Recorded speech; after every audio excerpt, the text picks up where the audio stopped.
Hello, welcome to an episode of Story and Things, a podcast where we review stories and talk about different things. Yeah, and today Cheli and I went on a little adventure to Target. A beautiful place, Target. Yeah, it's really magical. Where magic happened. We were in the same wavelength.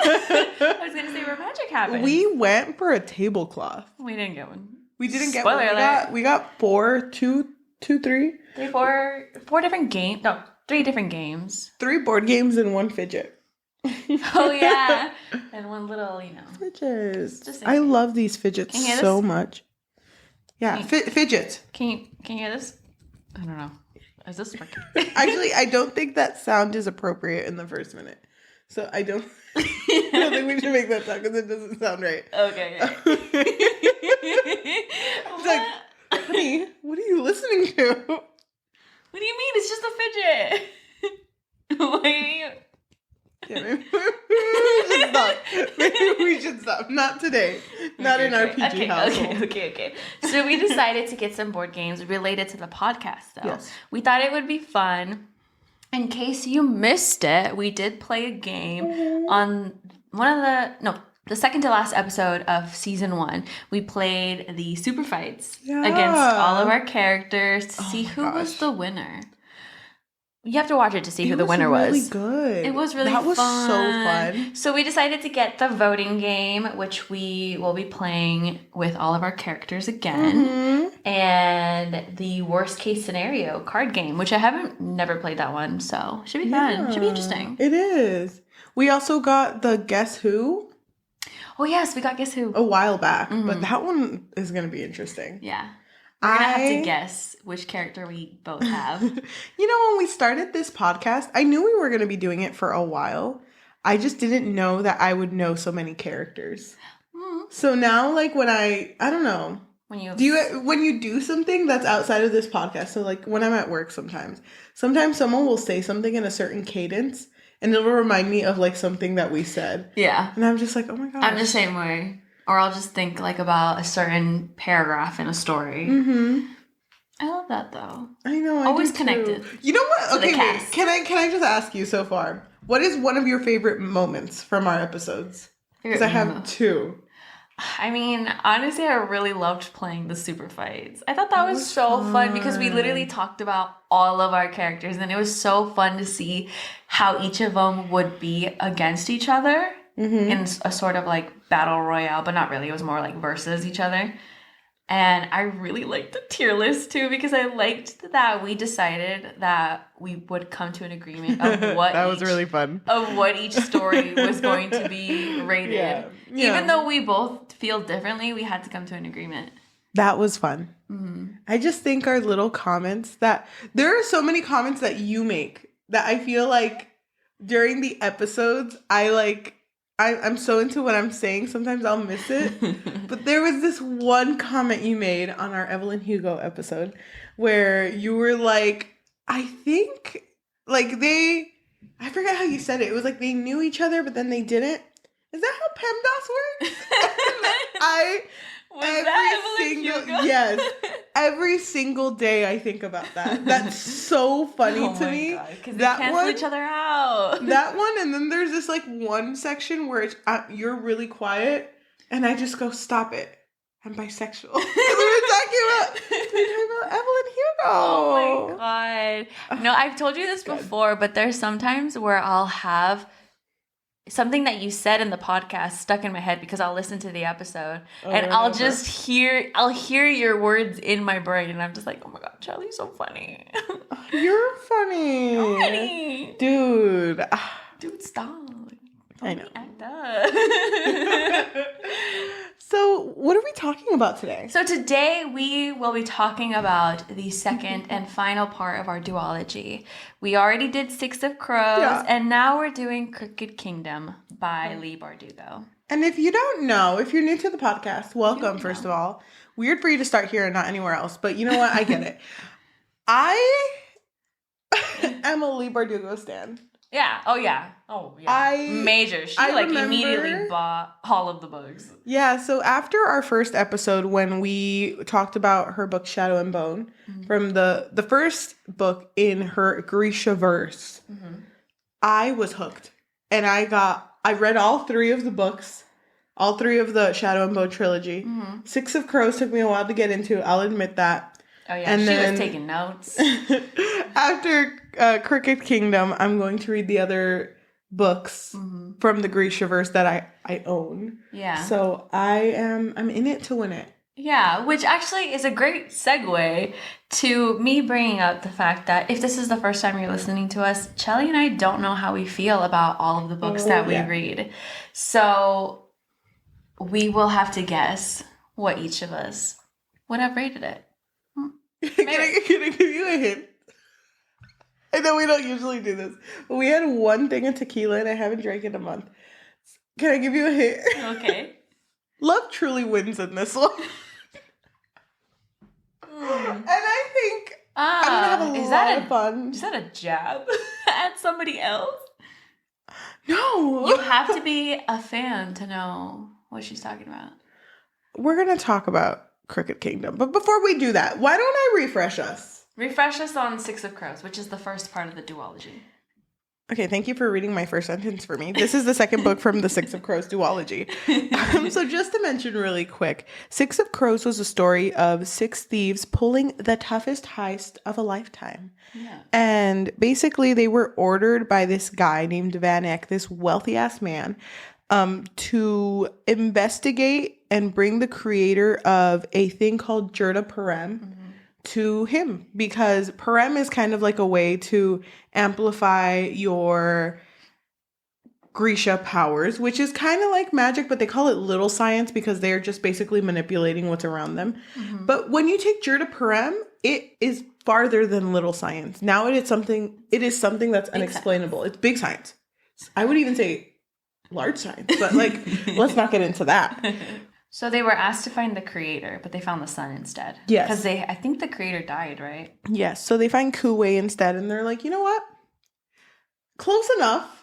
Came from the same lineage, so okay. He has to know. So then the 6 crows end up meeting, 5 of the 6 crows end up meeting with Van Eck.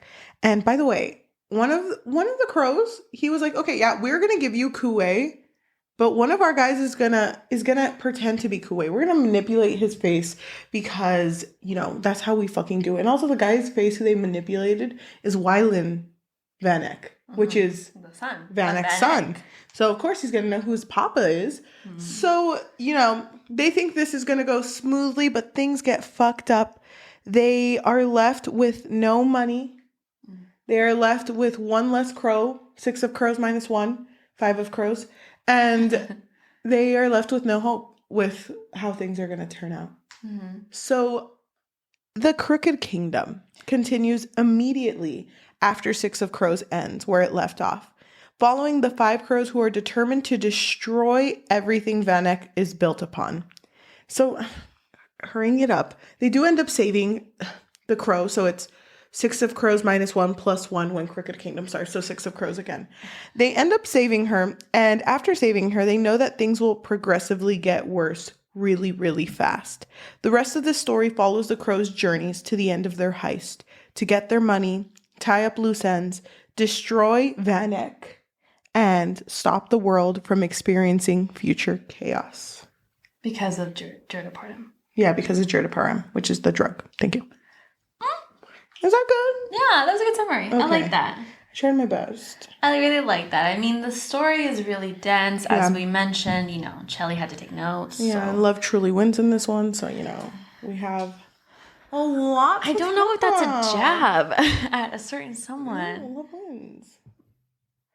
I know why. Okay. I get it. Now I get it. Okay, so if I were to guess what you would rate this story, because now we're just going to guess. Remember, we don't know. We don't know. We don't talk to each other, so we don't know. No, yeah. We only talk when we're in here. Yeah, just this room and that's it. Yeah. If I were to guess what you would rate this story, it's somewhere between a... Can you wait until I take like a big sip? Okay, go ahead. It's somewhere between like a 4 through a 4.9. Why? Did you miss when you just said that you're a big Leigh Bardugo stan? Just because I'm a Leigh Bardugo head doesn't mean that Bardugo head? doesn't mean that I love this book. I'm pretty sure you did. I'm like fairly certain that you did. Well, you know what I think about you as a person? What? I think with this book, you actually really enjoyed it. Mm-hmm. I don't think you went in with too much, like, you know, too much expectations for it. You went in and you were like, the Bardugo head in our duo is not me. But it might be. Uh-huh. And, you know, you might not be a whole Bardugo head, but you'll be a part of it one day. Mm. And I think that's not a rating. No, I think you gave it either a 3 out of 5 or a 3.5 out of 5. Okay. And if you give it anything different, I do think this will be our last episode. Can we name this episode last episode? Last episode? Question mark, question mark, question mark. No. Okay, fine, we won't. But maybe. Maybe we will, though. I don't know. But why don't we talk about the character tropes?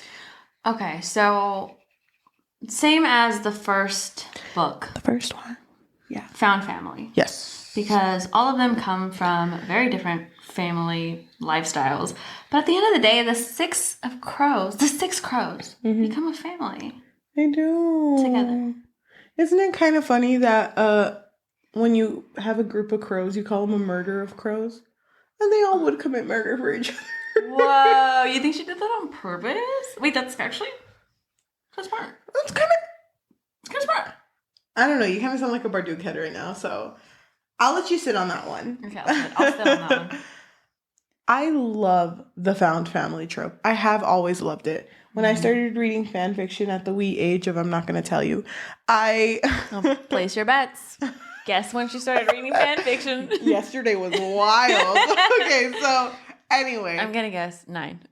9? Really? Wait. When did you start reading fan fiction? 2? I came out the womb with a phone. With fanfiction.net open.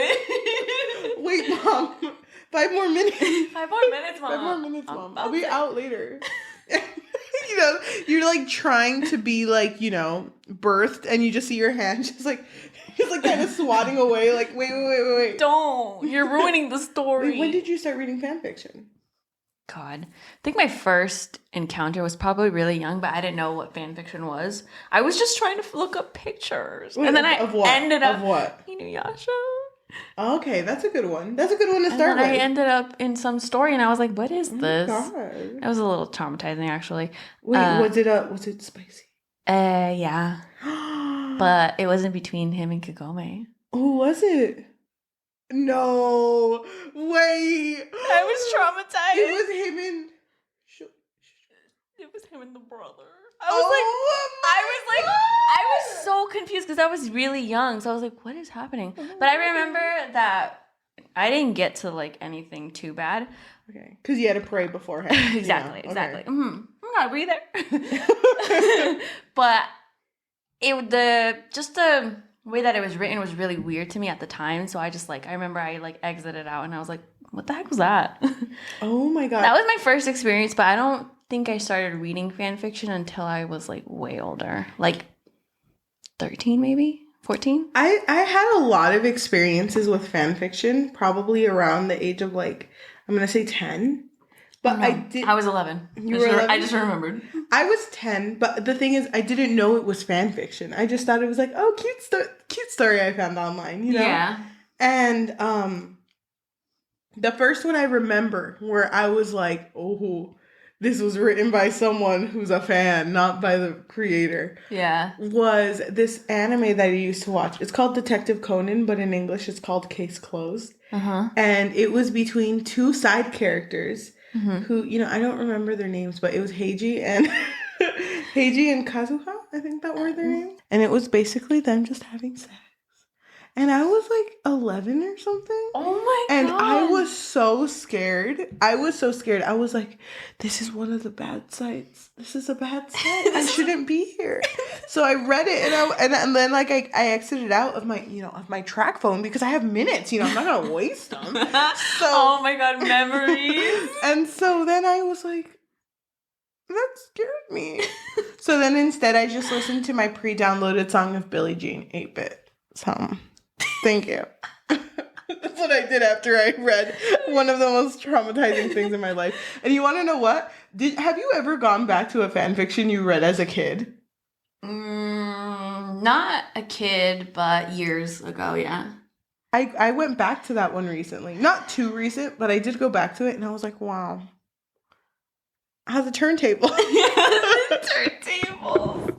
For me, it was like, wow, this story didn't hit. Yep, it didn't hit as much. Sorry, Napolitan girl. 345. What? Okay, anyway, before we keep derailing from, Sorry. Crooked Kingdom, Yeah. which is why we're here, is there any other trope that you can think of that is in this story? Yes. And it's the I can fix you trope. Yeah, I did read a little bit about it being in this.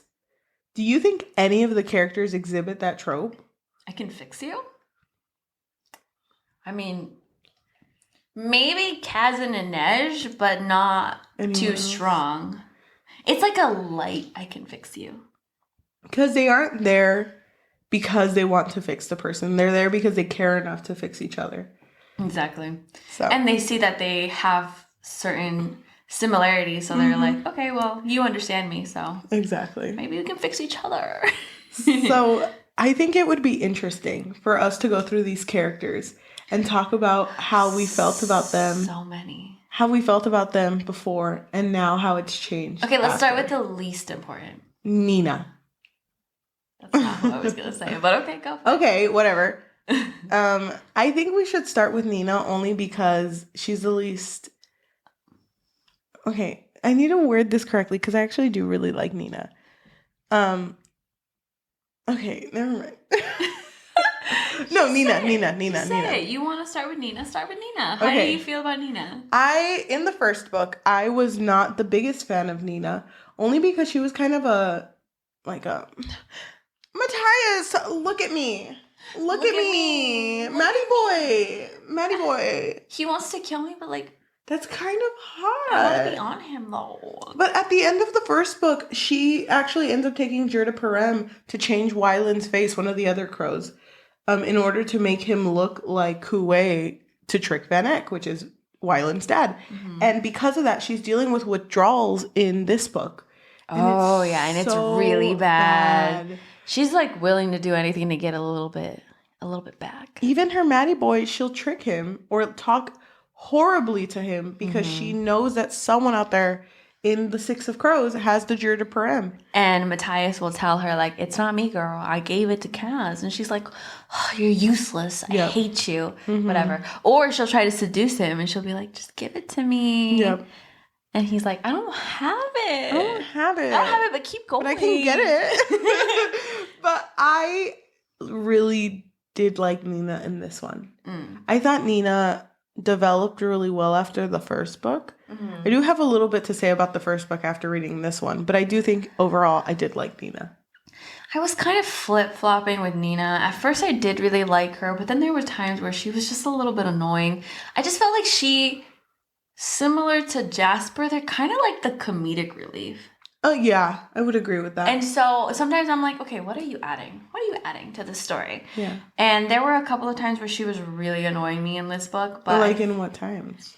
For example, when she was being really mean to Matthias, or just I guess the withdrawals, which I know aren't her fault, but still. That whole thing. You weren't down. I wasn't down just because I was I don't know. I guess I expected, because she had survived Jurda Parem, I didn't expect the withdrawals. So I was like, I don't know if I like this. You want to know something? I read somewhere that sometimes the topic of drugs and withdrawals makes people feel uncomfortable. And I'm not saying you specifically. It did make me uncomfortable. But it makes people uncomfortable because you read a book in order to escape reality. And it was too real. And it's I don't want to read about that when I see things happening outside of, No, but I don't know. There were certain moments, and I'm sure there's another moment that I'll probably remember once we keep talking about, where I was like, damn, Nina, why are you like this?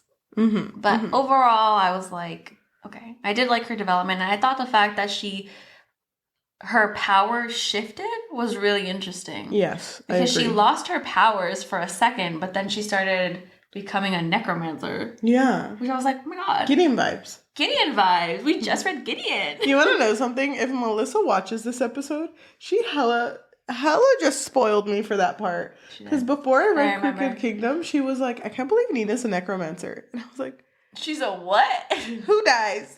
Who dies?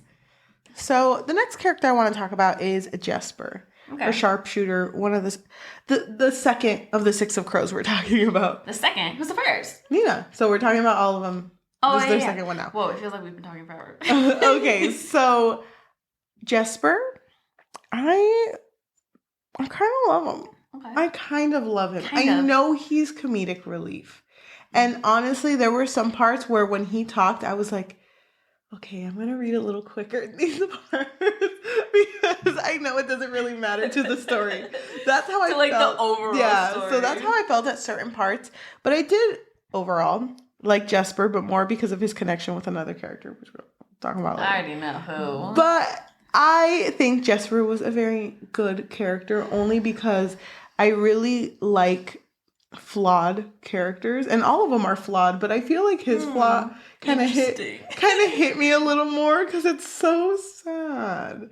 I think it's sad that he dug himself into this hole that he regrets and he can't get himself out of. He just keeps digging, you know? He basically owes his dad a lot of money and he's been stealing from his dad, but it's like... And his dad thinks that he's just chilling in college. Yeah. Poor guy. Yeah, when your son's not a scholar but a robber. A gambler. Relatable. And a bad one, too. Yeah. So I do really like Jesper because I feel for him. And I think I liked him in the first one, but I don't really remember what he did in the first one. You know what I mean? He was just always getting into trouble. But he's also a Grisha. And I really like his power in this book and how they explain it in this book. Mm-hmm. There's like one specific scene where he's not even in the room and he fucking shoots and still gets it. Oh my god, I know. That was so the fact that he's always been using his power is crazy to me. Which is why he doesn't look all dead and tired like our girl Alina in Shadow and Bone that you can listen to in our first episode of season 1 and Story and Things. Dead and tired? She looked dead and tired because she didn't use her Grisha powers. Remember? That's why Genya was... I'm sorry. I just thought of that song. Yeah, you know, she just looked dead and gone. Dead and gone. Oh. Can I mention something? I hate that. Ever since we started this podcast, both you and I can't stop doing the Debbie Ryan hair behind the ear thing. Because it's so funny. Literally, the hair is already behind our ears. So we're like, dead and gone. Dead and gone. It has to go back. Oh. I hate it. I just love that meme. It's so funny. Really and the fact that she did it again. She did? Well, she did it as a joke, which was hilarious. Love that for her. But I think Jesper's character was really interesting. I really liked his dynamic with his dad. Mm-hmm. I liked those scenes a lot when he was with his dad. Me too. Obviously, when he was with Wyland. You can just say it. No, you can just say it's Wyland. You're gonna make me act up. I really liked him as a character. I did think he was probably the most fun. Yes. Out of all of them. He's funny. Yeah. And the fact that he does have a Grisha power, but doesn't really want to, show it off, I guess. Yes. Makes him way more interesting, in my opinion. Also, the fact that he showed more fear for the outcome of the heist, I really liked. Yeah. He was the most scared of everything, even though he looked the most confident. Yeah. Thought that was interesting. Yeah, I think his character, like you said, is flawed, but I really like his growth throughout it and then at the end. So the third one I want to talk about is Matthias, actually. Oh, Maddie? Maddie. Maddie the baddie? Maddie the baddie! Oh my god. Wait. Let me paint a picture for you. Go ahead and drink. Maddie and Addie being besties. They would never. They would. They would never. A Fjerdan and a boss-ass bitch. And a boss-ass bitch. You know they would. You know they would. No, they wouldn't. And we're talking about Addie from Haunting Adeline. Haunting Adeline, I'm sorry. By H.D. Carlton, thank you. Watch that episode. Or listen to it, whatever. How did you feel about Matthias in this book? Let me just say that Matthias in the first book was not down. I was not down. What a liar. Somebody play that episode again. Okay, but you know when you sit with something, you gotta let it marinate. True, you gotta let it. Wait, hold on. I was gonna do that. Dude, you took it right out of my boca. This is my brother always does that. It's so cute. So, that is really cute. So, okay. Maddie the baddie. I was not down for in the first book after letting it sit for a while. Only because his resolution in the first book was literally, because he was like, can't let them in, you know? I just hate everyone because of... Don't feel conceal. He was Elsa. Conceal, don't feel, actually. Oh, damn, it's been a while. I mean, I'm not only a Leigh Bardugo head, but also an Elsa head, so... Anyway. Don't comfort me. He was low-key just like a brainwashed shoulder? A brainwashed shoulder. He was, actually. He was a brainwashed soldier. And at the end, he was like, fuck it. I love Nina. But the thing was is that I just felt a disconnect with his character in the first book because throughout the whole time, he was just like, you know what? I'm here for the cause. He was to destroy Grisha. He was pretty much a Grisha hunter. Yeah, he was. Okay? Because he thought that they would get a fair trial, but they don't. Spoiler alert. And then he falls in love with Nina, who is a Grisha, and he did kidnap. Oops. And then he's like, wait a minute. Now all of a sudden, I'm not here for the cause. I'm here for Nina. Yeah, everything I do is for Nina. And that's him in the second book. And can I just say that I liked him in the second book? I did like him. Okay. And I felt for him a lot in the second book. Like, what moment? You know what I'm talking about. Before that. Okay, so... There's gotta be another moment. I just felt for him because he's kind of just like a guy who's trying to figure out the world he didn't understand. And I think it's very cool for him to see it in the perspective of not seeing the people who he thought were monsters act like humans. So it's really nice to see him grow, you know? Yeah. But can I say, Leigh, baby. Leigh.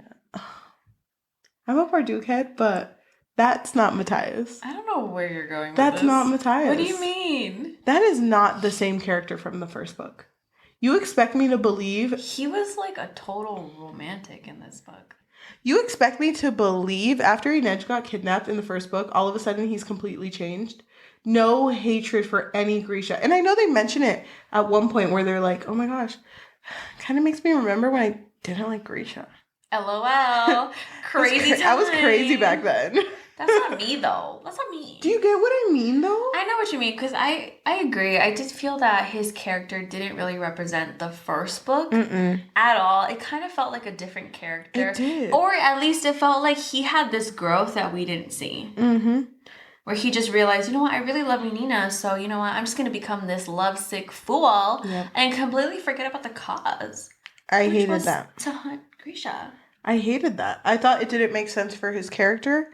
I liked him as a person, but that wasn't Matthias. I completely agree. And if you did listen to our first episode, I was a Matthias hater. You were. But right now? You know, I'm not really entirely sure just yet. Because, like we said, this feels like a different character. So, kind of a Matthias hater, but is this really even Matthias? This doesn't feel like Matthias. Okay. I understand. Thank you.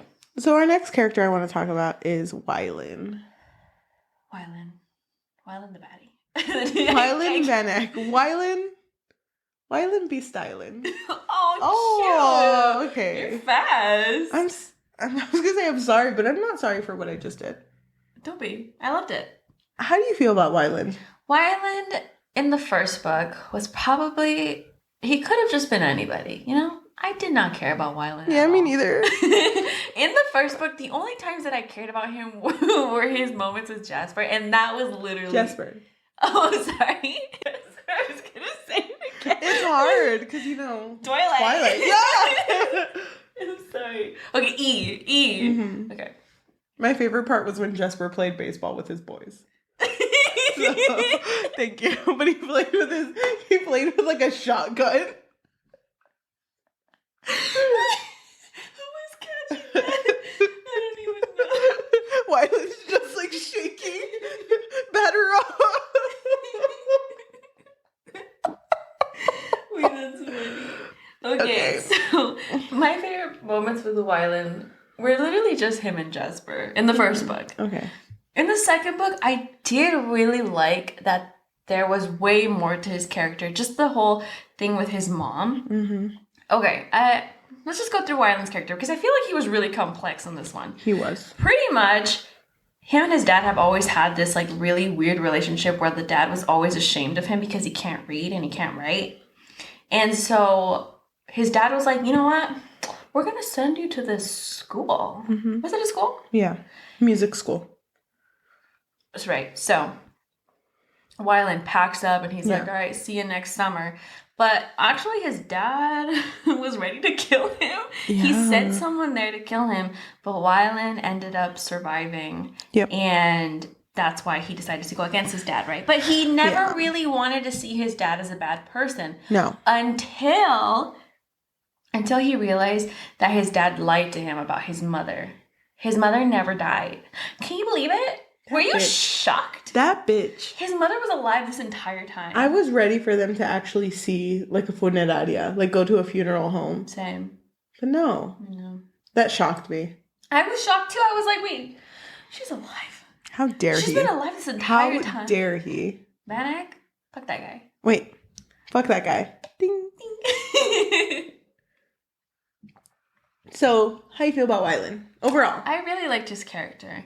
And I genuinely, when that whole thing was happening with his mom, I literally thought he was going to die. I was like, oh my God, Leigh didn't really, do anything with his character in the first book. She's doing all this because she's going to kill him off. Yeah. I was like, oh my God. Leigh. I'm scared. Leigh baby. Leigh baby, stop. I'm scared. Okay. How did you feel about Wyland? Oh, she's getting emotional over here. Is he your favorite character? Wait. Okay, read my mind. Wyland is your favorite character? Yes. I fucking knew it. How did you know? I don't know. You were just started. I mean, you almost cried right now. Stop. I could have just cried from a memory. Okay, so how did you feel about him overall? I loved him in the first book. Because I love the fact that he was just some kind of guy. What did he even do in the first book? Exactly. I like the fact that he was like in this heist and he's like, I just fucking needed a job, man. I'm not here to cause a fucking bomb. And him with Jesper was always really cute to me. Yeah, I agree. But the fact that he was just some guy in the beginning, in the first book, I'm like, fucking love that for him. Mm-hmm. And then in the second book, the fact that anytime he thought of something, it was always so innocent. You know what I mean? Like, he was like, yeah, I don't want to fucking be here right now. So what the fuck am I doing here? And it's, he understood that he was kind of in over his head. Yeah. And with all the other crows who have experienced, like, a bad life, he's not like them. Mm-hmm. And he has experienced, hardships, but not like the other characters. Mm-hmm. So I just love that throughout this book, you saw him become a crow. Mm-hmm. And there was even a moment where he stepped back and he was like, I didn't realize how much everyone means to me. And I don't even think they realize how much they mean to me. Because they were his first friends. Yeah. That didn't look at his disability and think, hey, this guy's like trash. They were like respectful of him and cared for what he knew and cared for him. And I was really like, Are you okay? No. I love Wyland. That's such a good character. Good job, Leigh. I literally thought he was gonna die. 100%. I was so ready. I was like, he's gonna die. Can I tell you something? He's gonna die. Before I read this book, I did see a TikTok with the quote that Wyland says with, I thought all of us were gonna make it. And I did not know who it meant, but I was like, okay, process of elimination. It's not Wyland because he fucking said it. And I don't think it's Kaz because he's the main guy. So I was like, okay, Nina's gonna die, and I'm ready. I'm not gonna miss her much, but I'll miss the journey. And if Jesper was gonna die, I thought he was gonna die at one point too. I thought it was gonna be Jesper. Mm-hmm. If it had been him, I would have stopped reading. I can't. I love Jesper too much. I love how much he means to my boy Wyland. Uh-huh. Okay. Okay, end of discussion. Okay, cool. Okay. I did really like Wyland too, though. I really connected with this character more in this book. Thank you. I didn't in the first book. That's fine to have a wrong opinion. So the next character we're going to talk about is the fourth crow. The fourth crow? Fourth out of what we're talking about. Inej. Oh, Inej. Okay, so Inej actually gets abducted in the end of the first book. And she is known as the Wraith because she's super quiet. Super quiet. Yeah. And she can climb anything.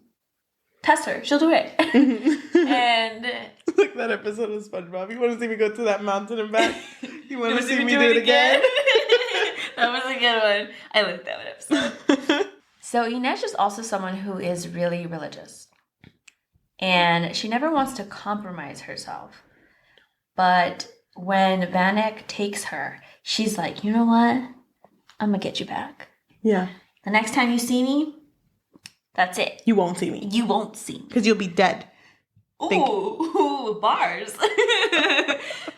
Can you imagine this entire story? But it's Van Eyck doing roasts, and every time he does a roast, he self-evaluates himself afterwards.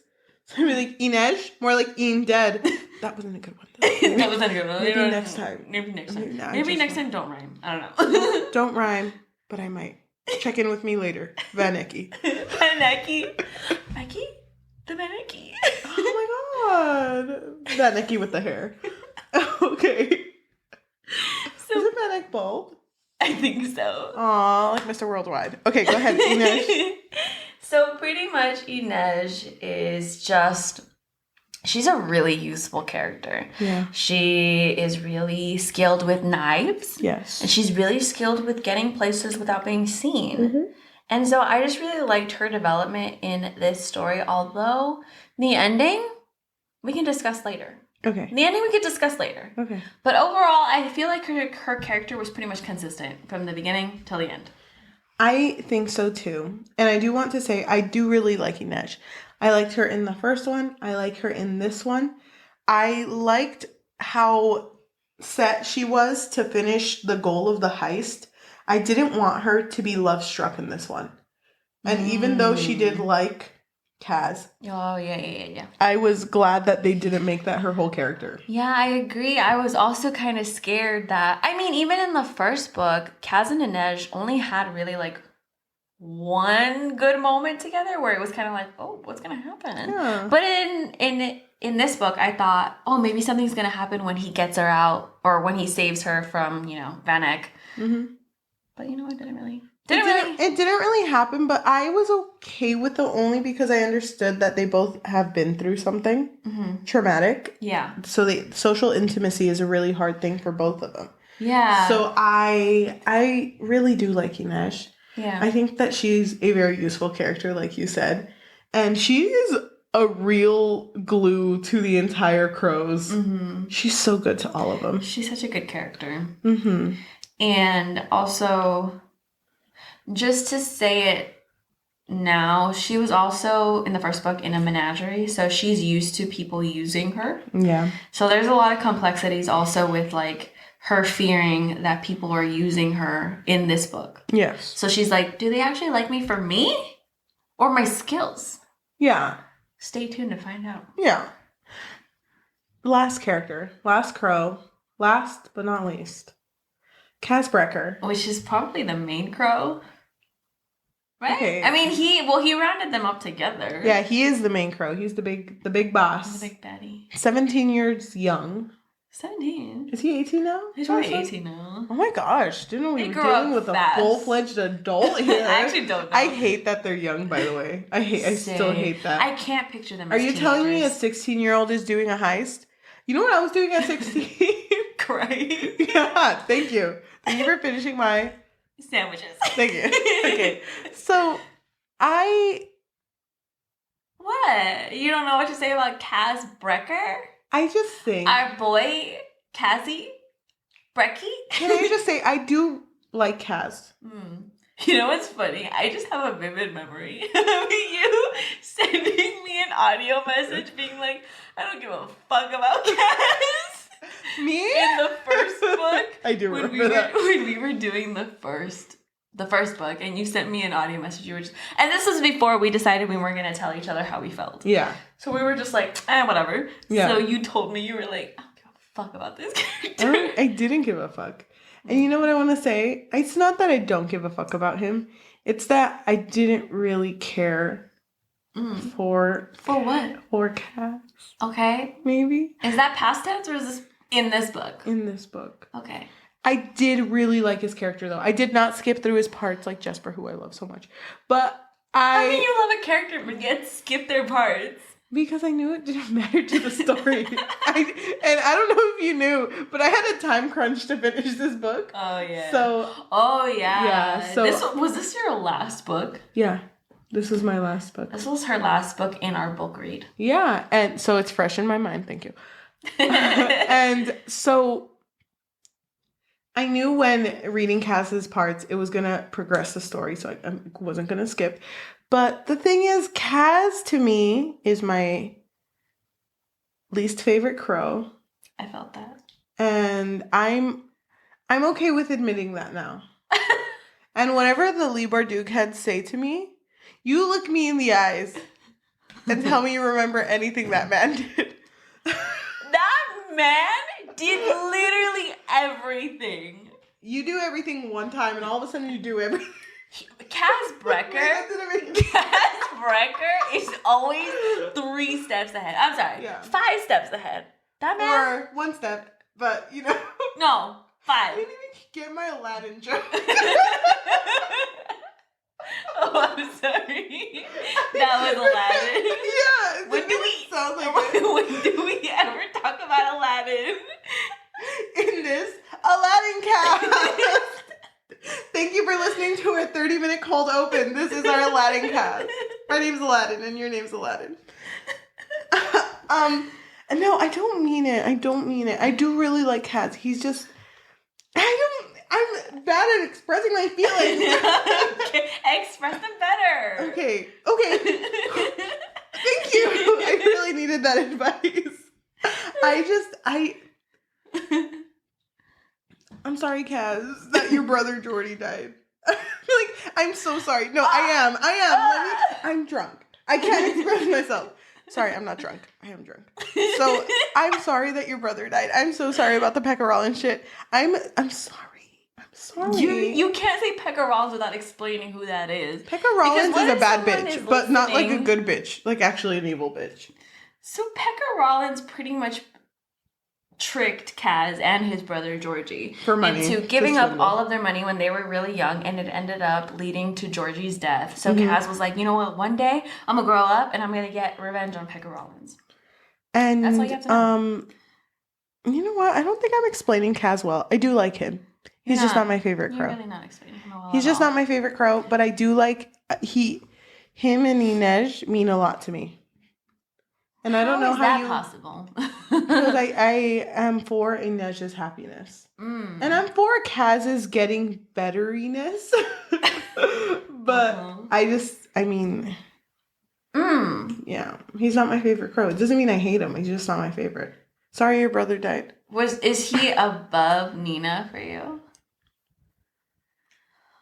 Who is your least favorite? I said Kaz earlier, but it's not Kaz.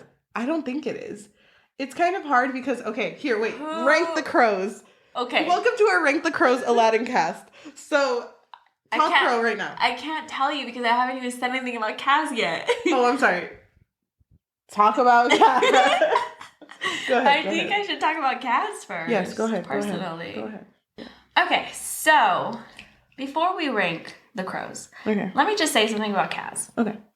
So in the first book, I honestly can't even remember what we said in the first book because this whole journey has been a journey. This book is literally like over 500 pages. Yeah. That's crazy. Yeah. Wild. So, buckle in. I don't think I was like a huge fan of him in the first book because I didn't really connect with him, you know? Thank you. But in this book, I really liked his character because I really like morally great characters usually if they're done well. And you think he was done well? I think he was done really well because he was usually always 3 steps ahead. But the thing about Kaz is that he will always do things that he thinks is for the greater good, but he doesn't do it in a selfish way. I'm sorry. Actually, maybe it is selfish. Okay. Maybe it is selfish. A little bit. It depends on what he was doing. When it involved Inej and at the end involved any of the crows, he was more willing to take the bad parts. But I don't know if you remember, but there was so many moments where he would say something, like a plan or something, and he'd be like, and if you don't get it, that's on you. And if something happens, that's on you. That's on you.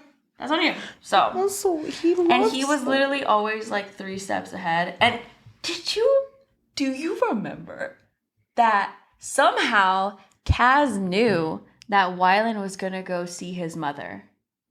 Do you remember that scene? Yeah. And it was like, how the hell did Kaz know about this? Mm-hmm. He was just always like ahead of the game. He was ahead of the game. Love that for him. 18-year-old king. 18-year-old. Maybe. He might still be 17. All right, go ahead. You rank him first. Actually, can I rank him for you? Wait, yes. I think I know. Okay, can I correct you if you're wrong? Top is Wylan. No, just kidding. I'm Yes, kidding. it is. I couldn't even lie for that long. I'm sorry. I want to apologize to the Leigh Bardugo kids. I do really like Wylan. Okay, so top is Wylan. Yes. Second is Jesper. Yes. Third is Inej. No. No? No, yes. I'm sorry. I'm trying to make a list them in my head. Yes, third is Inej. Okay, so Wylan, Jesper, Inej. Wait. Before you continue, is yours also... Yours is going to be Wylan, Inej... No. No. Why do you think Wylan is first? This is a good character. I'm sorry, Inej. Yeah. Kaz. Yeah. I like how you're moving Jesper? my head. Wait. No. Wylan. Yeah. Then it's Jesper. Yeah. And then it's Nina. And then it's a space. And Matthias. No. In this one, there's no spaces. Oh. This one, we've had a little bit of a, Yeah, getting rid of the space bar key. attachment. Kind of. But is it Nina, then Matthias? How come you took over when I was doing I'm sorry, yours? I didn't mean to. I only wanted to do the first 3, but then I started getting it. I already forgot what I said. You said Wylan, Jesper. No, but... For yours. Oh. Wylan, Jesper. Wait, was I right? Yeah. Okay. Wylan. Okay, we're doing Cheli's now. Wylan on top. Jesper, Inej. Nina? No. Kaz? No. Matthias? Yeah. Who is she? You know what? This might be our last episode. Stop. Thank you so I much. like our Aladdin cast. We talk about Aladdin for 3 hours after this. So We literally don't. Okay, so Matthias, Kaz, Yes. and then Nina. Yes. How is Nina I really like them after all. Matthias? I said I hated Kaz, and then I said I love Nina, but Kaz is on top. Do you see the controversy? Do you see the inconsistencies I mean? I think we're just drunk, so. I'm sorry. I do like them all though. Are we missing anybody? No, that's... Oh! Kuwait! Who? How dare you?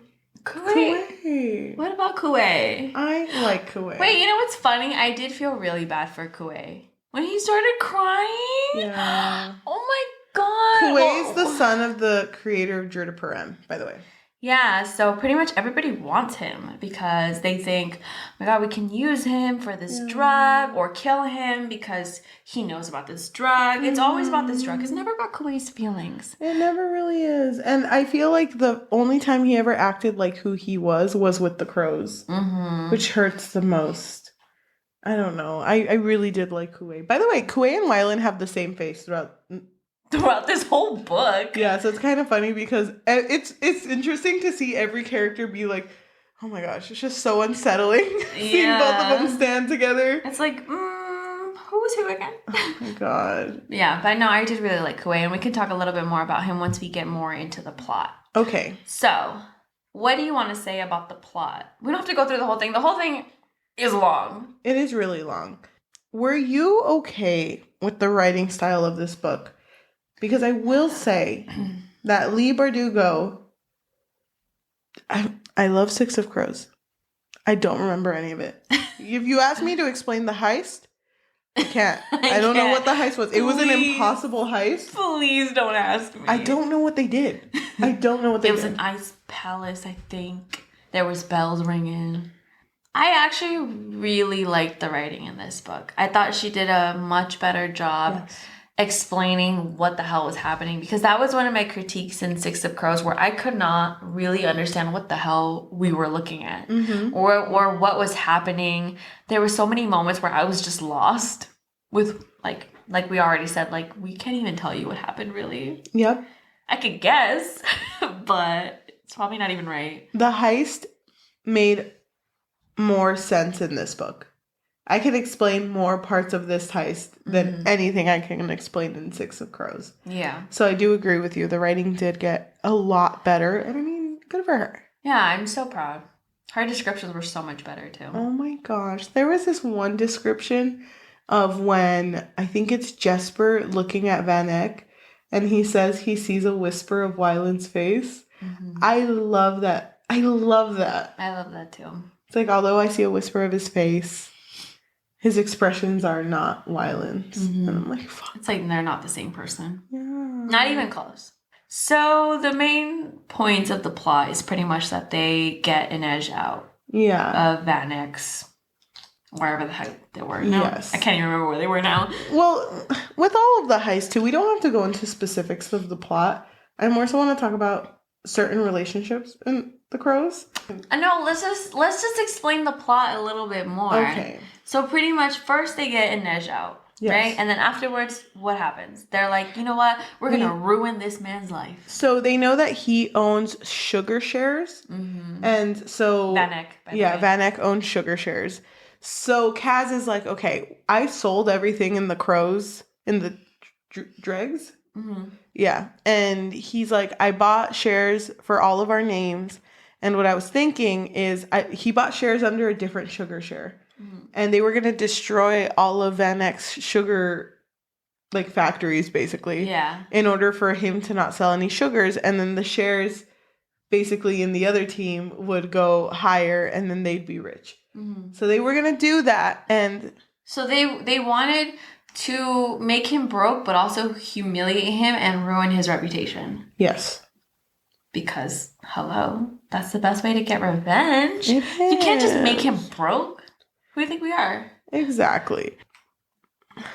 And then afterwards, they pretty much, how do I describe this? Pretty much they also pretended like they were going to sell Kuwait to the highest bidder.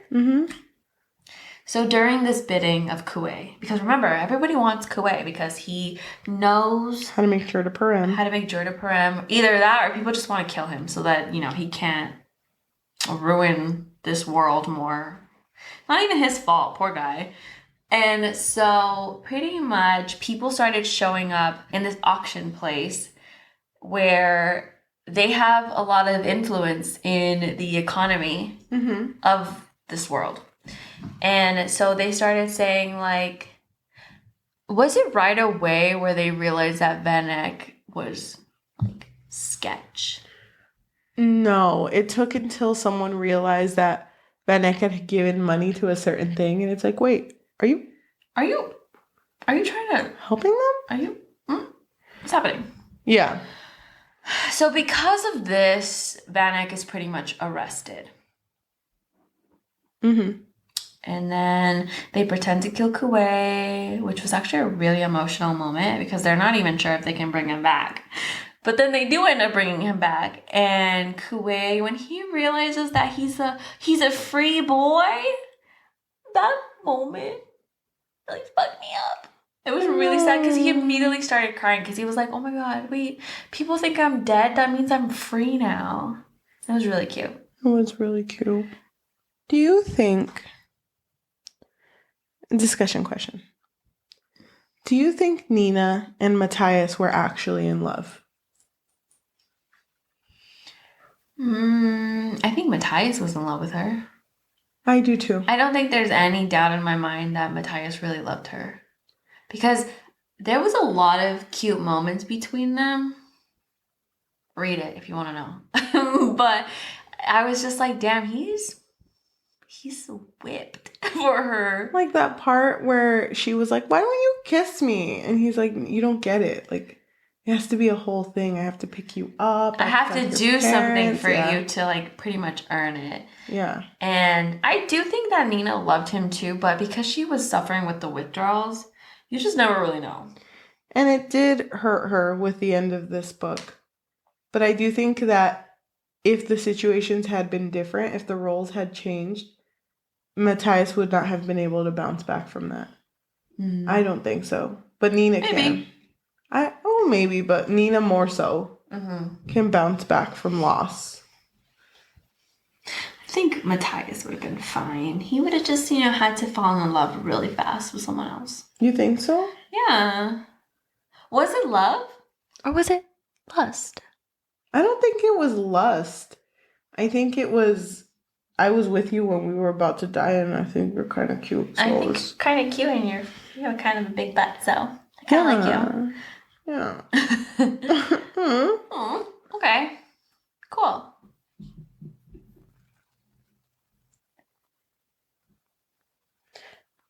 I want to talk about the various relationships in this Crows. Like, just compare and contrasting?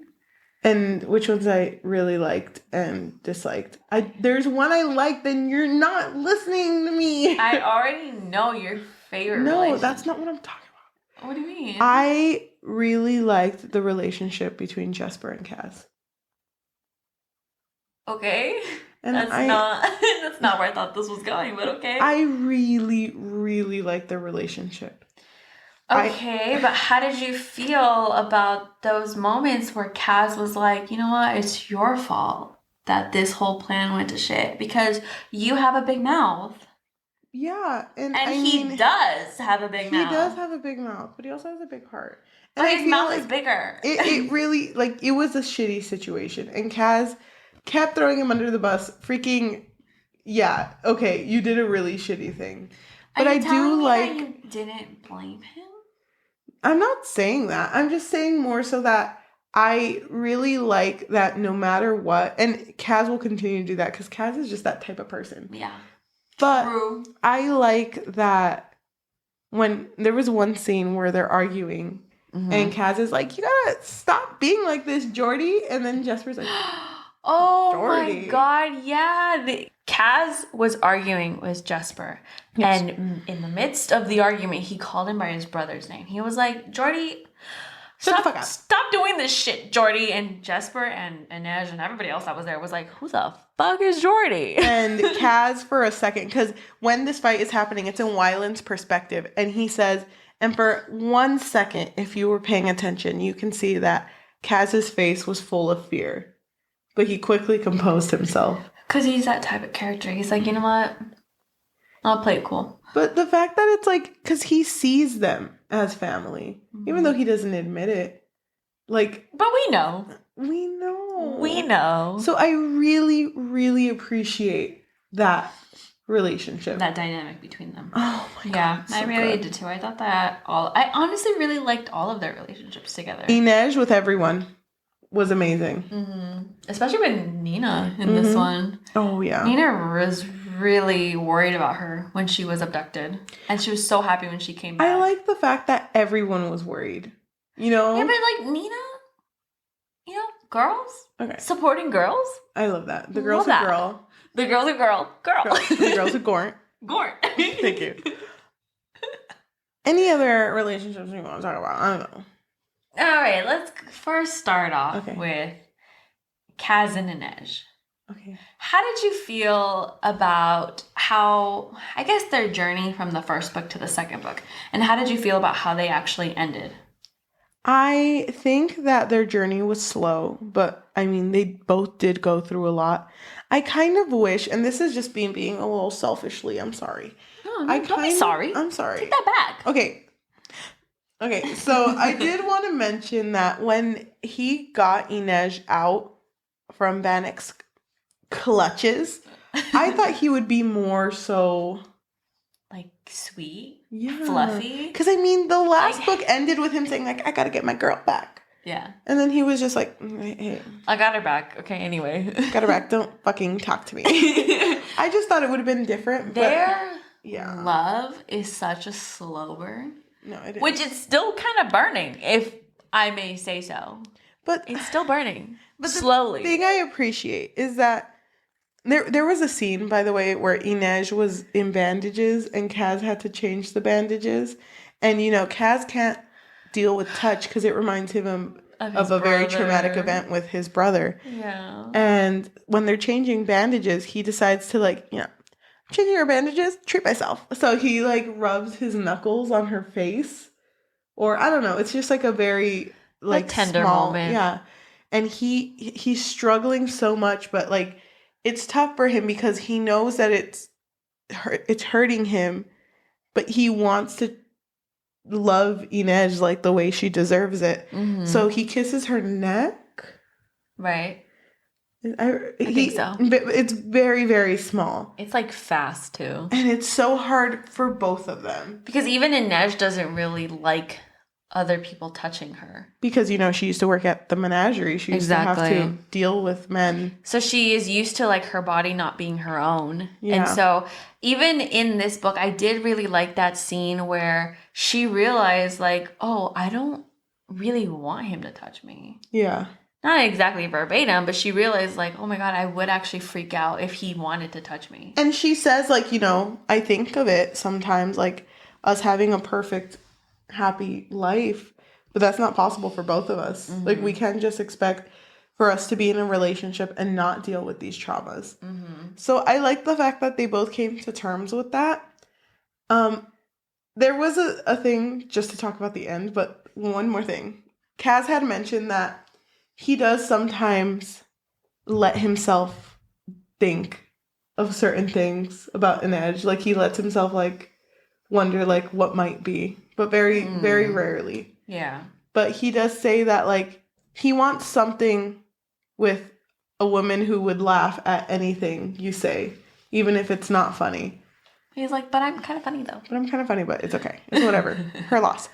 But at the very end of the book, when all the evil has been vanquished, it's Kaz, who, by the way, is back in the dregs, and Inej, who has moved in with Wylan because she's waiting for her boat to be ready. Her boat. Wait, doesn't he gift her a boat? Yeah, so she basically meets with Kaz, and Kaz is like, I know you've been making your boat, but look at number 34 over there. See that little piece of shit right there? That's yours. Cost me 10 kruga. 10. So you better... 10. I got it at the pulga. So you better take fucking good care of it. At the flea market. At the flea market. Some guy named Josh gave it to me. Love that guy. He wouldn't care of it. Thank you. But it was really, you know, sweet. And she was very touched by it. And even, I think they were there and he had given her something and he wasn't wearing gloves. So she was like, oh my God. She was like, who is this man? Are those fingers? Oh my God, those are nails. Put those away. We're in public. Put those away. Indecent. Wait, but then he also surprised her with her family. And he kept asking, like, is it okay? Is it okay that they're here? Do you want me to send them away? I'll just be like, if you want me to kill them, I will. Don't test me. I did. No, I didn't. I mean, I have a gun right here. Do you want me to? And we have a necromancer over there, so, you know. So, I did really appreciate what he did for her. And at the very end... So cute. At the very end, you know, when it's like, wait, you know, you gotta meet my family. Come on, Kaz. And he's like, wait, how's my tie look? And it's like, so funny. She laughed at his dumb joke, even though I hated that joke. I literally couldn't look at it because I hated it so much. You were like, I'm gonna pretend like that didn't happen. But I thought it was really cute. And not my favorite ending. I thought it would have been a little more, but... I mean, it was good. I like their relationship. Not your favorite ending because nothing really came of it? Like, no, nothing I don't mind that. Super romantic came of it. No. I don't mind that. I did. I really minded that, actually. Really? Leigh, if you're watching this, What the heck? Don't yell at Leigh. What the heck, Leigh? What are you doing to her? This is Stop. This is out of love, though, Sorry. because I really loved Kaz and Inej. They are my favorite couple. I knew you were gonna look at me like that. They were my favorite couple, and Okay, the fact, and the fact, I'm just kidding, dude. No, you're not. I'm No, you're not. Literally No, kidding. I'm just kidding. But am I? No, I know you like Kaz and Inej, and I do. They're not my respect favorite. that. No, I don't believe you. It's April Fool's. Oops, we dated the episode. It's actually not my favorite pair. Anyway, whatever. Okay. That doesn't matter. It really doesn't matter. It doesn't matter. Why are you yelling at me? I'm just trying to get through this episode. Anyway. It's a weird Aladdin cast. What the heck was I saying? Oh, okay. So, we've talked about this before. Yeah. Not on the podcast, just amongst ourselves. Friends. Well, are we friends? Friends. Hold on. Colleagues. Okay, sorry. I won't do it again. I'm sorry. I forgot our contract. We've talked about this before. I really don't like slow burn when it's this slow. Okay. And I just really wanted something more between them. Mm-hmm. But something else that happened between them that I think is important to their relationship. Kaz does get revenge on Pekka, but not in the way that you would think. He just kind of like mentally tortures him. He's just like, hey, I kind of sort of maybe have your son in a tomb. So like I just remembered something. So like, and Pekka Rollins is like so traumatized because apparently he really loves his son. Yeah. So he's like, I'll do anything, bro. Anything. Name your price. I just want my son back. Yeah. And so Kaz, I don't even remember what Kaz tells him, to be honest. I buried your son. No, besides that, like, I don't even remember what Pekka told him where he was like, you know what, fine, I'll tell you the location. He begged. Oh, he got on his knees. He got on his knees in front of, like, his people, which is, like, super humiliating. And everyone was kind of, like, they were thrown off. Yeah, they were just looking at him funny. So, anyway, he humiliated Pekka Rollins, and eventually he cracked, and he was truthful. He told him where supposedly this tomb was, but joke's on him, he was never in the tomb. Okay, cool. Kaz didn't even know that Pekka had a son. It was a guess. Yeah, he guessed correctly because, like we already said, Kaz is always 5 steps ahead. But the reason why I bring this up is because after that whole thing with Kaz giving Inej the bow and then reuniting her with her family, Inej does something for him too. Which at first, I didn't understand it. I was like, why is she threatening Pekka Rollins? I don't understand because I thought she would go after Van Eck. Yeah. Because Van Eck was the one who tortured her. But anyway, so she finds Pekka Rollins and threatens him and tells him, you need to get out of town. And he does. So she did that out of love. Anyway. She killed that bitch too. She should have. But she didn't. Can I say one thing that has to do with their relationship? But not really. I really liked the voice actor for the audiobook. For? Kaz. Because that one part where it's Kaz just trying to act crazy. Because I did think Kaz buried him.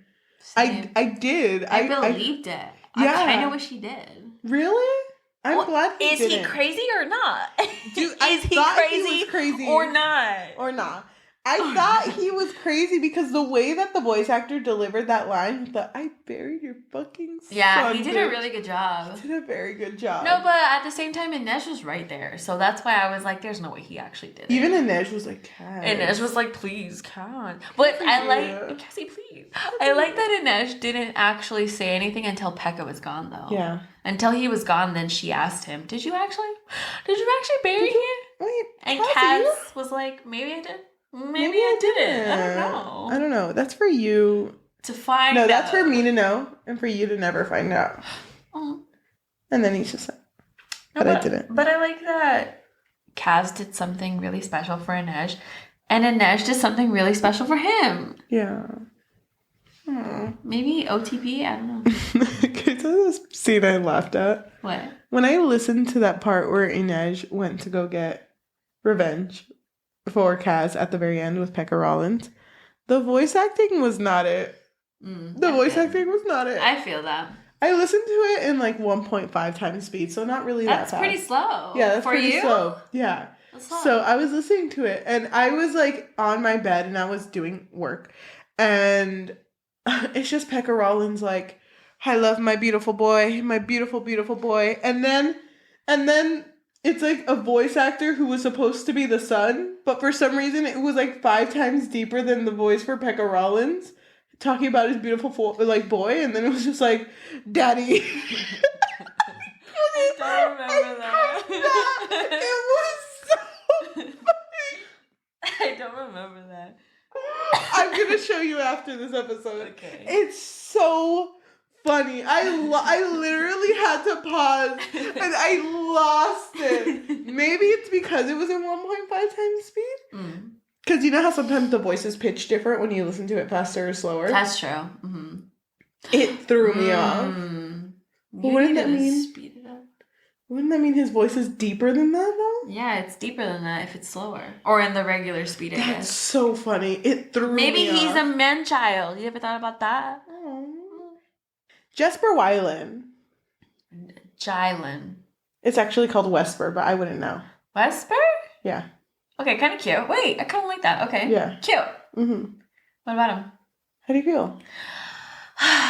They were so cute together. They were really cute. From the first book, I was like, it was really cute how their moments were more so subtle. Yeah. And they were slowly progressing into something. Because they didn't want to say it. They didn't want to say it. No. They didn't want to ruin it. No.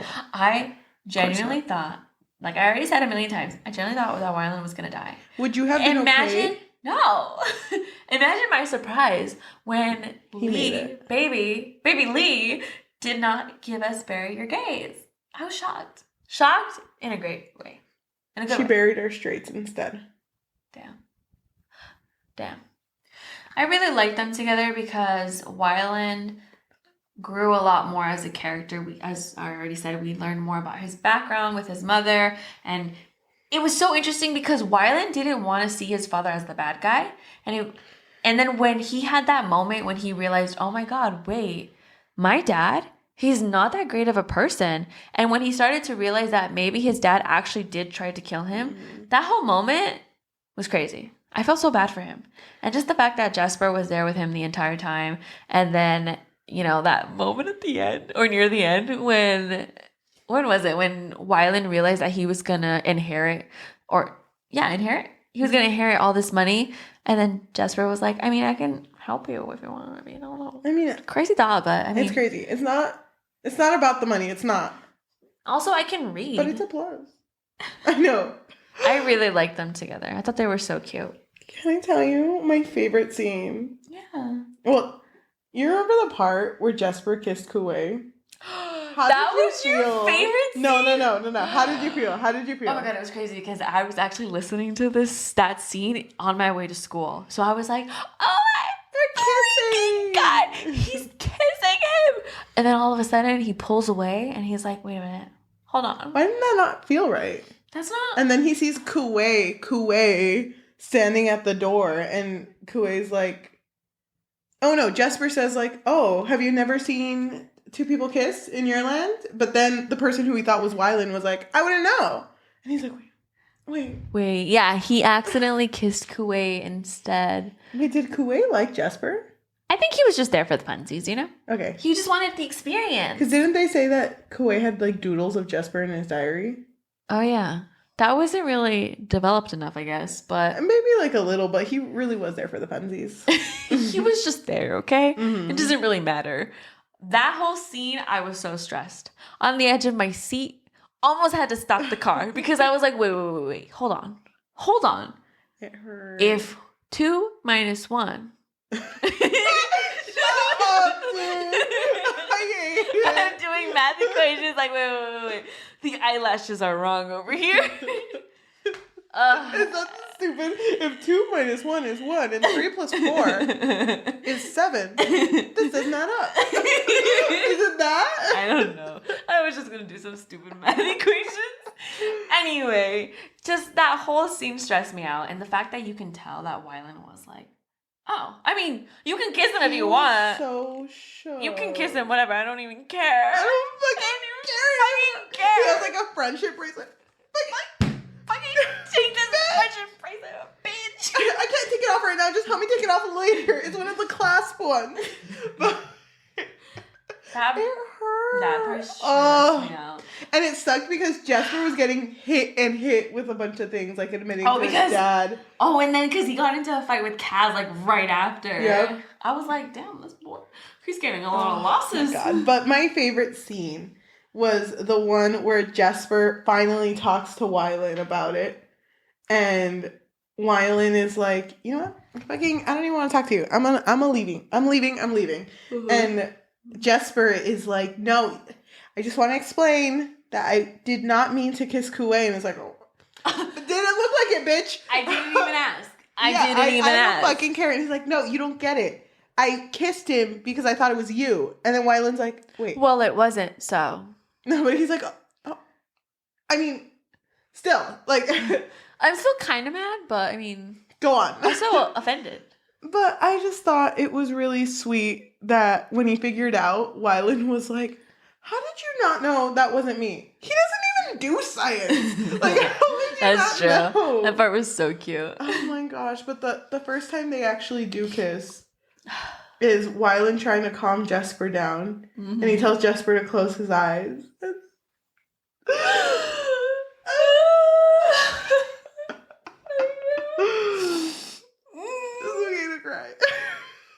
Stop. Don't make me cry. That was so cute. It was really cute. Oh my God, I love them together. As much as I love Wesper. As much as she loves Wesper, nothing beats Nina and Matthias, apparently. It's not that. It is that. So, okay.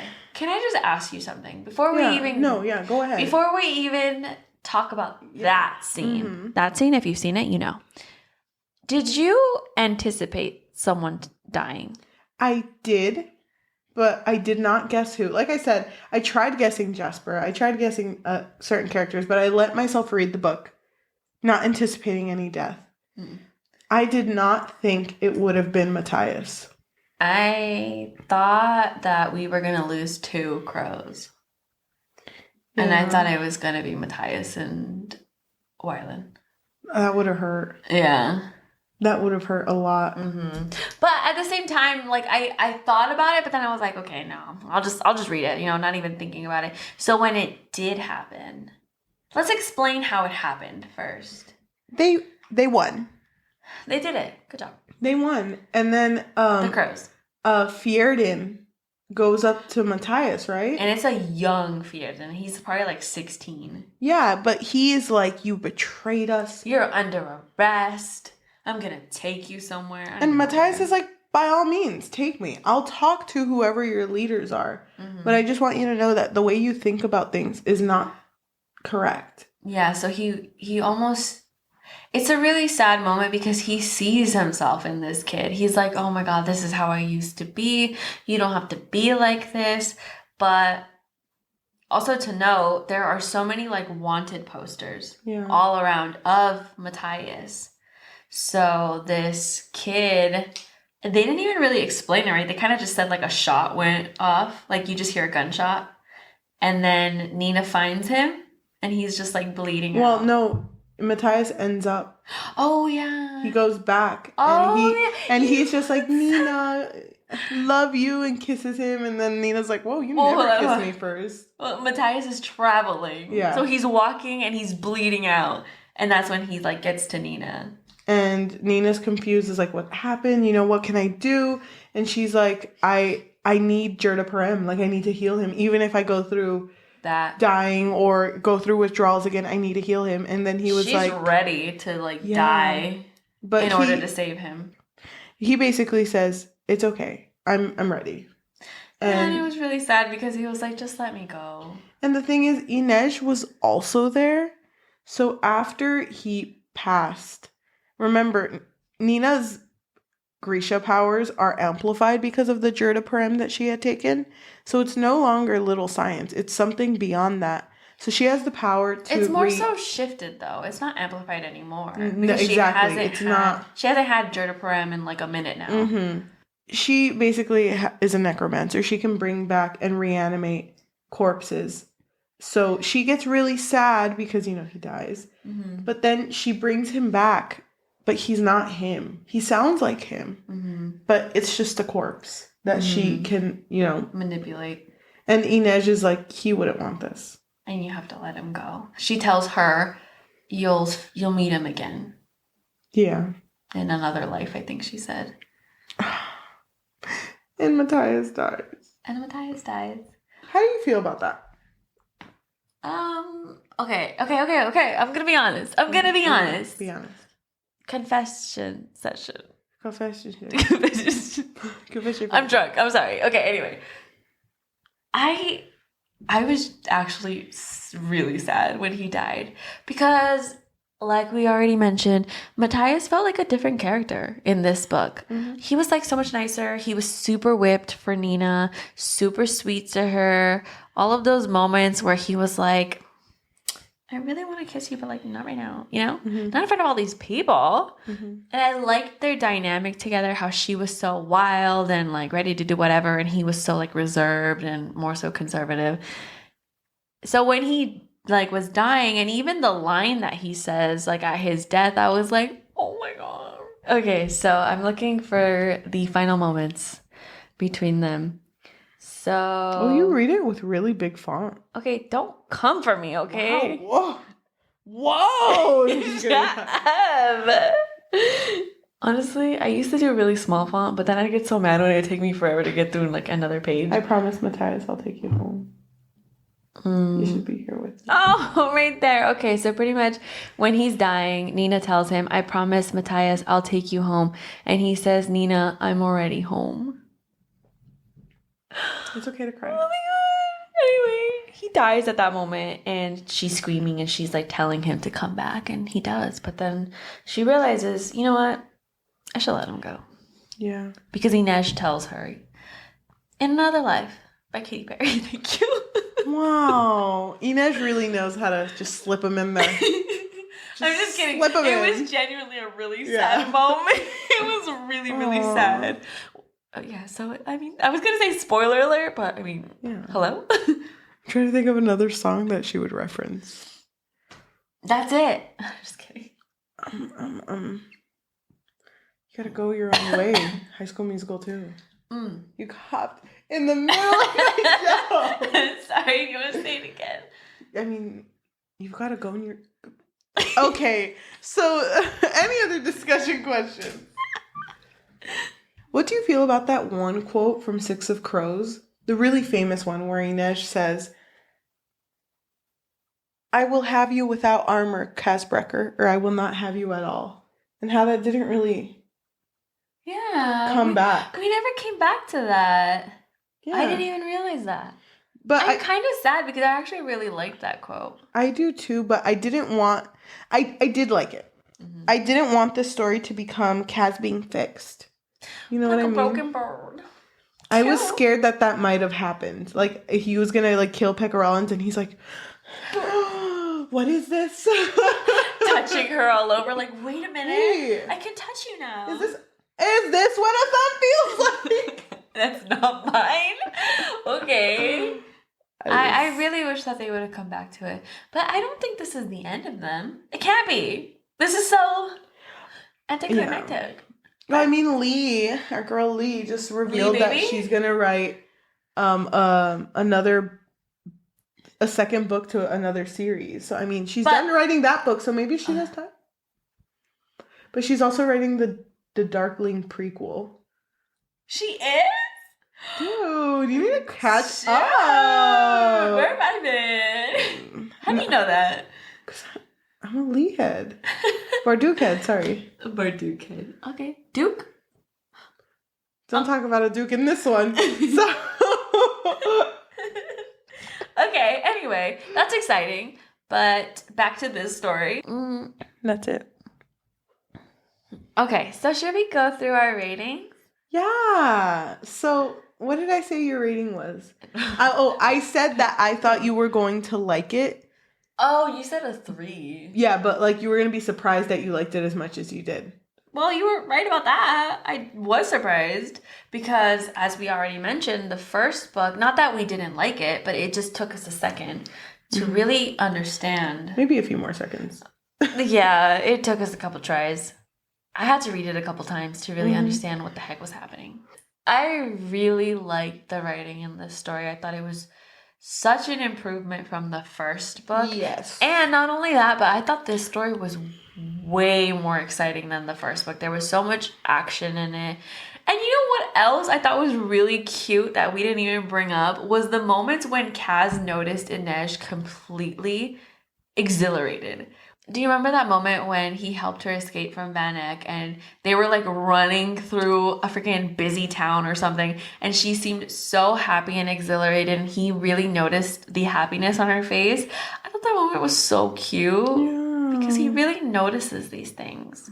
Yeah. But he's also like troubled at the same time, you know? Get you a boy that notices things but is troubled. At the same time. I just repeated what you said. Anyway, so I really liked this story. I liked the relationships between all of the crows.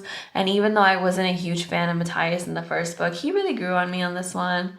I was genuinely really sad. I even shed one tear for him. When he kicked the bucket. I was really sad, actually. Like, for real, it really hit me. Oh, I'm sorry. That's okay. You weren't there, but it's okay. I forgive you. I think that I would give this book like a 4 out of 5. Okay. Your turn. I Imagine she gives it a 2. Whoa. hate this one. No, I don't. I'm sorry, Leigh. I am very proud of how much her writing has improved. I do think that her writing a heist book was probably out of her comfort level in the first book, and you can tell because the heist had nothing to do with me enjoying the first book. I was more in it for the dialogue and the characters, which is one of her strong suits. She's really good at writing dialogue. Yeah, I agree. I love this book a lot, and I thought the dynamic between the characters was great. I loved the characters more than I did in the first book. Mostly Matthias, who I hated in the first book, went from hate to... Someone needs to rewind that first episode because it was not hate during that episode. Yeah, it was. I felt very alone in my hate for Matthias. Thank you. Keep going. You weren't alone. I'm sorry. You weren't alone. I was right here, right next to you. I just really want to emphasize how important Wylan as a character was to me. But hear me out. Here we go. Yes, he was the best character. I know you don't have to agree. He's not the best character. Okay, it's okay. You don't have to agree. It's fine. He's not the best No, it's character. okay. You don't have to agree. I know that you do agree, but you just don't want to admit it to yourself right now because you're embarrassed. But I just really like how he viewed the entirety of what was going on. And even to the point of like his childish view of when they all saw that Matthias had passed and it was just like we were all supposed to make it. And just God, that fucking line hit me. And it was found family type of shit that gets me. Even Kuwait was there when they had thrown a little like funeral, basically a last goodbye to Matthias, and even he was part of that family. Yeah, I loved it so much. I love what they did with the characters. I think, Leigh, you hit this one on the mark. You really did. You really did. And for that, I give you 4.5 out of 5. Whoa, I got it. Whoa, 2? 2. That's 2. Did I get... No, I didn't get my... Oh, I'm bad at guessing. You weren't last time. I'm bad at guessing. You're not bad at guessing. You don't have to lie. I'm not lying. I'm not lying. I think we're done with our episode. Yes, we are done. We both would definitely recommend you to read this duology. I mean, if it's okay for me to speak for both of us. I mean, I just put words in my mouth, I guess, but... I mean, I think you would... Okay. I think you would Yeah. agree. And I think you would agree too that Wylan is the best character, but you don't have to make a comment. Not, You don't have to make a comment. I don't it's think okay. I would. No, actually. it's okay. No, I don't know. Actually, I have to think about that, but I don't know. I'll figure out if I can mute your mic, but I want to say thank you to all of you who are listening to us on Spotify, Apple Podcasts, Amazon Music, or anywhere you get podcasts on. It means a lot when you listen. Mostly because we feel heard. Yeah, and it's nice. But you know what's even better than that? What? Reviewing/rating. Highly, thank you. Yes. If you want to review or leave a rating, that would be very much appreciated. Also, letting your friends and family and loved ones and hated ones know about us, because the best way to get exposure is from word of mouth. If you are watching us on YouTube, please like, comment, and subscribe. I would really like to hear what you guys think about the best character, Wylan, in the book. But it's okay. You don't have to admit he's the best character yet, because I already know. So usually in the end of our episodes, we have a dice and we will do a dice roll. If our dice lands on an odd number, we read a negative review from Goodreads. If it lands on an even number, we read a positive review on Goodreads. We are not connected to these reviews. They are just said, and we leave them at that. If we make a face, you're making a face. We didn't make a face, actually. Yeah. We never do. And no one will believe you. Sorry. Don't get it like that. I'm sorry. But am I? Okay. I don't know. So our number this week is an 8, a positive review. All right, so this review comes from Cindy on Goodreads. They rated it 5 out of 5 stars, and they write, "This might be my favorite book of all time. It's heart-wrenching and funny and well-rounded and beautiful. The development and emotional journeys of all of the characters are amazing. I was a sobbing mess by the end of this book, and my heart felt heavy for hours afterward. It is the next day, and I'm still very emotionally frayed." Thank you so much for watching our episode, and we will see you next week. Bye. Bye. How do you feel? Just generally. Yeah. I don't know. I've just been feeling really alone. I'm sorry, did you say lonely? Alone lately. Have you seen that joke where it's like, open up the bottle? No, it's like the bottle says twist to open up.